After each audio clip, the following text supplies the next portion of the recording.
बघा, लक्ष द्या, समोर एक कोड आहे तुमच्यासाठी आणि हे परिसर अभ्यासचं कोड आहे. मी कोण आहे ते ओळखायचं आहे. बघूया कोण उत्तर सांगतं याचा. मी सूर्याच्या जवळचा ग्रह आहे. मी खूप उष्ण आहे. माझ्यावर दिवस आणि रात्रीमध्ये खूप फरक असतो. मी कोण आहे रे?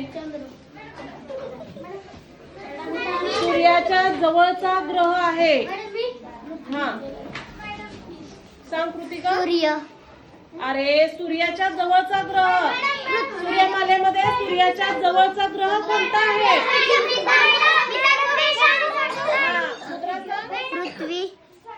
हा, बघूया कोण उत्तर सांगते. आणि मी सांगायचं उत्तर बुध. बुध. छान. सूर्याच्या सर्वात जवळचा ग्रह कोणता आहे रे? बुध. सूर्यमालेमध्ये सूर्याच्या जवळचा ग्रह आहे बुध आणि तो सर्वात जास्त उष्ण आहे. सर्वांनी टाळ्या द्या अन्वीसाठी.